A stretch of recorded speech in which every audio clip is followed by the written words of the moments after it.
I never thought I'd be writing something like this. I always thought those posts about cheating and betrayal were other people's tragedies, the kind you read about while sipping coffee, shaking your head at the world. I never imagined it would be my own life, laid bare like this. But here I am. My name's Ethan. I'm 38 years old, married to my wife, Lauren, who's 36. We've been together for 12 years, married for 9. We don't have kids, not for lack of trying, but after a few years of fertility treatments, we both agreed to let that dream go. I poured myself into my career, and Lauren threw herself into her job as an HR manager at a large hospital. On the surface, our marriage looked picture perfect. We had a nice house, took weekend trips, and hosted the occasional dinner party. But beneath it all, cracks were starting to form, ones I hadn't wanted to see. It started about a year ago. Lauren got promoted to a higher HR position that required her to spend more time at the hospital. The cafeteria there became her go-to-lunch spot. She would come home talking about the amazing meals they served, how the new head cook, Marco, was bringing in fresh ideas and incredible recipes. I thought nothing of it. I was happy she had something exciting at work. Soon, though, Marco became a regular name in our conversations. Marco made this great pasta today. Marco gave me tips on meal prepping. Marco thinks I should take up cooking classes.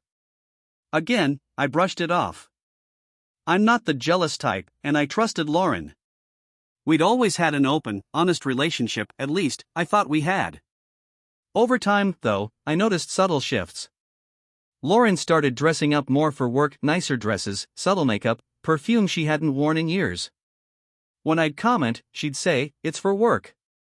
You know how corporate is. Our intimacy began to wane. At first, I chalked it up to her stress at work. But then came the missed calls, the late nights, the vague explanations about needing to stay after hours for employee training or policy meetings. Still, I wanted to believe her. I didn't want to become that paranoid husband. The first real gut punch came one random Tuesday. I stopped by the hospital to surprise Lauren with lunch, something I hadn't done in ages. She wasn't in her office. Her assistant told me she was probably down in the cafeteria. So I wandered in, scanning the room. That's when I saw them, Lauren and Marco, sitting in a secluded corner booth. His hand was on hers, and they were laughing in a way that wasn't professional.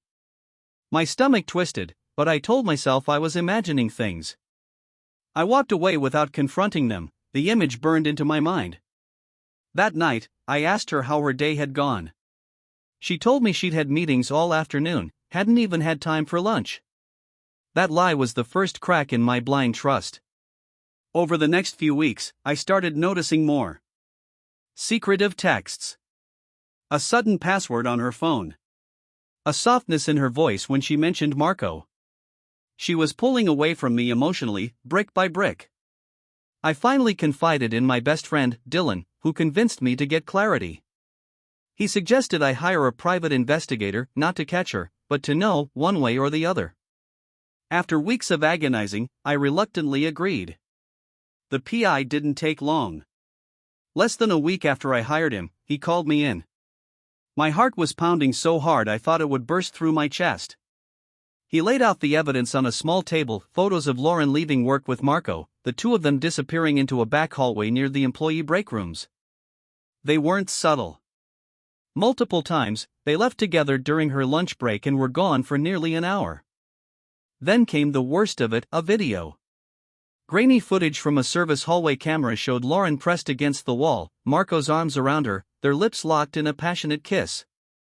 I couldn't watch more than a few seconds. I went numb. All I could think about was every moment I'd spent believing in her. Every time I defended her late nights, every gift I'd given her just because, every quiet moment in bed when I thought we were safe and connected. It had all been a lie. I didn't confront her immediately. I needed time to process it all. I spent nights on the couch, pretending I had insomnia. Lauren noticed my distance but chalked it up to work stress. The truth was, I was drowning in a tidal wave of betrayal. That's where I am now, sitting here, writing this, unsure of my next move. I've gathered the evidence. I've prepared myself mentally. But I haven't confronted her yet. The man she chose, Marco, the cafeteria cook, is everything I'm not. Spontaneous, charming, exciting. Maybe that's what she wanted. Maybe I became too safe, too predictable. But none of that excuses what she's done. Tomorrow, I plan to sit her down. To show her what I know. To ask her for the truth, not the sugar-coated version, but the raw, painful honesty I deserve. I don't know where we'll go from there. Part of me still loves her. Another part wants to pack my bags and never look back. I'll post an update after I confront her. Whatever happens next. I need to face it head on. Wish me strength. It's taken me a couple of days to sit down and write this. I promised an update, and I want to follow through even if my hands are shaking as I type this. I did it. I confronted Lauren. The morning after writing part 1, I barely slept. I kept replaying everything in my mind, the images of her with Marco, the lies, the little moments that now felt like daggers. At 6 a.m., I got out of bed and made coffee, sitting in the kitchen, staring into the mug like it held the answers. Lauren walked in around 7, bleary-eyed, wearing one of my old t-shirts, one of those small gestures that used to make me smile. Now it felt hollow. "Morning," she said, voice soft. I didn't answer. She frowned. "Ethan? You okay?" I took a deep breath. It's now or never, I thought. "Sit down, Lauren. We need to talk." She hesitated, sensing something was off, but eventually sat at the table across from me. I reached down and pulled out the envelope the PI had given me. My hands were steady, but inside, I was screaming. "I know about Marco," I said, keeping my voice as calm as I could manage. Her face went white. Her mouth opened and closed like she wanted to speak, but no words came out. I pushed the envelope toward her. Photos. Videos. Proof. She stared at it like it was a live grenade. Finally, her voice came out in a hoarse whisper. How long have you known?" "Long enough." I clenched my fists under the table to stop them from shaking. "Long enough to realize that you've been lying to me for months." Tears welled in her eyes, but I felt nothing. I wanted to anger, sadness, something, but I was numb. "I didn't mean for it to happen," she began. The cliché stung. "You didn't mean to kiss him in the hallway? You didn't mean to sneak off during lunch breaks?" I shot back. "Come on, Lauren. You're better than that. Or at least, I thought you were." She finally broke down, sobbing into her hands. It wasn't satisfying.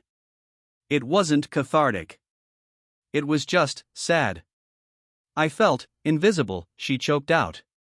"After we stopped trying for kids, after all those treatments failed. I felt like a failure. And you buried yourself in work. I know that's no excuse. I know I should have talked to you. But Marco, he paid attention. He made me feel alive again.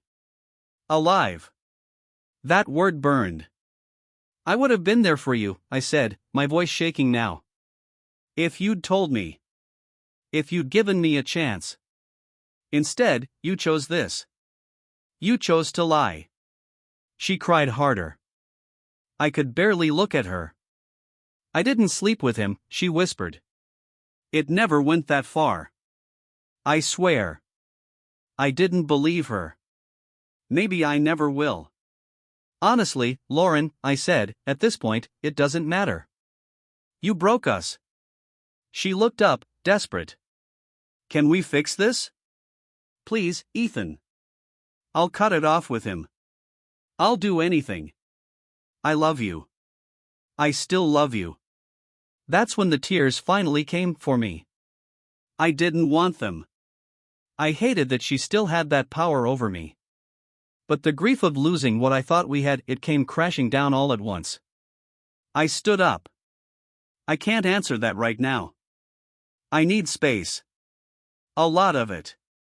She begged me not to leave. I didn't respond. I grabbed a bag I'd packed the night before and walked out the door. For the past 3 days, I've been staying with Dylan. He's been a rock. We've talked a lot, and I've had time to process. Here's where I'm at.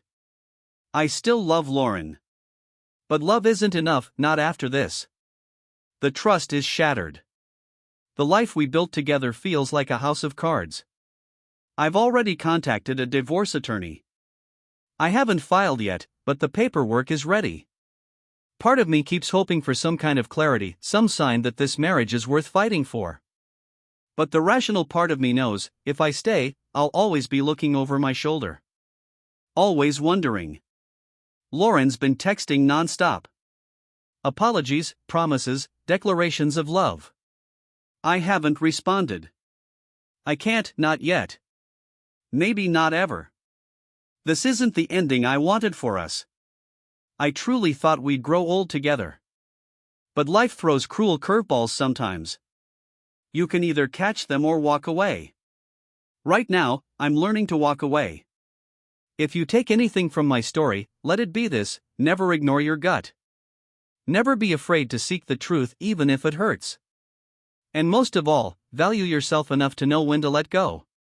Thank you to everyone who read and supported me through this. It means more than you know.